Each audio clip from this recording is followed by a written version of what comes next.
Bartimayo kipofu anasemaje? Alikuwa wapi? Alikutwa nyumbani? Hakukutwa nyumbani. Bartimayo kipofu ni kipofu, alisikia Yesu anazunguka vijijini kuhubiri Injili. Anasikia Yesu anazunguka mtaani kuhubiri Injili, akagundua kwamba Yesu sio mpitaji nyumbani, ni mpita njiani. Sasa ndugu zangu, nipelekeni njiani. Wakampeleka njiani. Pale njiani hakukaa tu. Bartimayo hakuwa ombaomba tangu kuzaliwa, sawa? Alipokaa pale njiani akagundua anapoteza muda. Nini afanye ili asipoteze muda? Sasa kwa kuwa siwezi kulima, siwezi kuendesha bodaboda, nini nitafanya hapa? Acha nianze kuomba. Aliomba siku ya kwanza, wakampa hela ya chai, wakampa hela ya mchana, wakampa hela ya jioni, akarudi nyumbani. Kesho tena anarudi pale, bado anaendelea kuomba ili maisha yaende. Kwa nini? Hawawezi wakawa wanatoa chakula nyumbani kumpelekea barabarani. Watu waliomkuta jana wakamkuta na leo, wakamkuta na kesho tena, wiki, mwezi, huyo ombaomba. Sasa nini? Ndio mfumo wake wa pale. Kumbe lengo lake sio fedha, ile kuombaomba yuko pale ili aendelee kusogeza siku. Yesu akipita apata anachokitaka. Hebu angalia nini kilitokea. Bartimayo, Yesu anapita na msafara, anauliza hiki kishindo ni cha nini? Mbona siwahi kukutana nacho hiki kishindo? Mshindo ni wa nini huu? Bartimayo ilikuwa ni mbona anapita tu, siku zote wananipa hela hapa, mbona anapita usiwe chochote? Nini? Yesu Nazareti anapita. Yesu sasa sasa ametoa nyumbani, huyu yuko wapi? Yesu mwana wa Daudi unirehemu. Yesu mwana wa Daudi unirehemu. Kwa nini anaomba rehema? Zaburi 133 mstari wa 3, akusamehe maovu yako yote. Alijua mimi na uhitaji, lakini sina haki ya kuponywa. Ili nipewe haki lazima nirehemiwe kwanza. Akusamehe maovu yako yote na akuponya. Yesu mwana wa Daudi unirehemu. Yesu mwana wa Daudi unirehemu. Wataalamu wakamwambia nyamaza. Kwa nini nyamaza? Walijua atawaomba kama jana, kumbe ajenda imebadilika. Jamaa anataka mgeuko mkuu. Bwana Yesu asifiwe. Walijua huyu jamaa amekuja kuomba tena, na kwa kuwa tuko na Yesu, Yesu atatoa mkoba wote. Kwa nini? Ametufundisha upendo, amesema wapeni watu vitu. Kwa hiyo Bartimayo anataka amwambie Yesu, waambie ndugu zako hao wanipe hela, mimi ni mhitaji.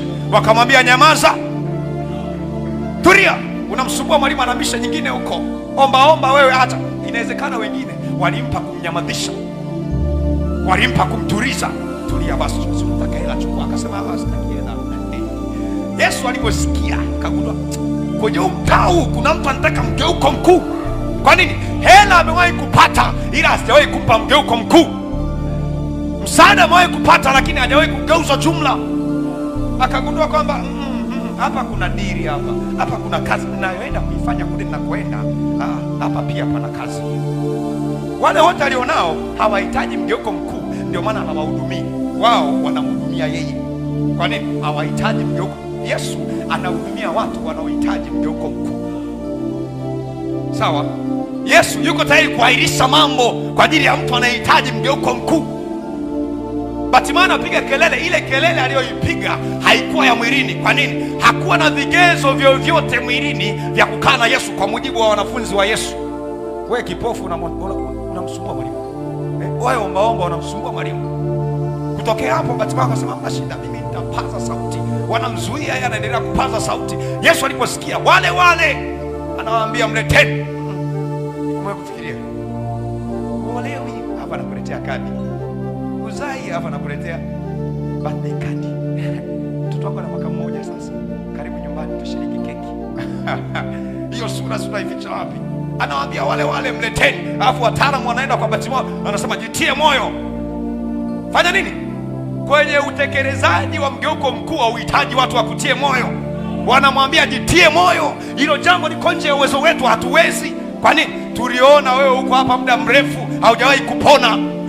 Kwa hiyo ndio watu kuzuia. Sasa tutakutiaje moyo? Hatujawahi kuona kipofu akiona, tutakutiaje moyo?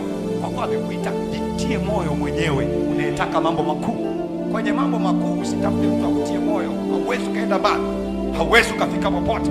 Ukitaka utiwe moyo na watu, utakuwa kama wao, kwa sababu hakuna mtu atakayekutia moyo zaidi alivyo. Ukitaka kuwa tofauti na watu wengine, usitafute utiwe moyo na wao. Ni bora wakuvuruge, ni bora wao wanakutesa tu. Kutokea hapo utamtumaini anayegeuza maisha ya watu. Daudi anasemaje? Nimekukimbilia wewe Bwana, nisiaibike.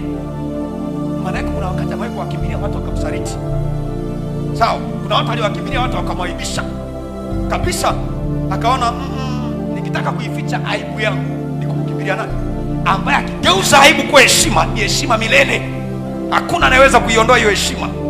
Bartimayo anaenda kwa Yesu, haombi mambo ya ovyo, haombi mambo ya kawaida. Yesu anamuuliza, nataka nikufanyie nini? Na kabla ya hapo tunakutana na ile ajenda aliyoifanya Bartimayo. Baada ya kuambiwa jitie moyo, inuka, anakuita, hakuinuka, aliruka. Hakufanya nini? Wao walinipinga, wananishauri namna ya kwenda, nitachelewa. Si unaelewa? Wao walinipinga, hii njia wanayonipa wao itanifikisha kweli? Na kama walisema anachelewa, yuko kule, kama nikiinuka wanishike mkono wao, amna, watanichelewesha, atazira, ataondoka, acha niruke.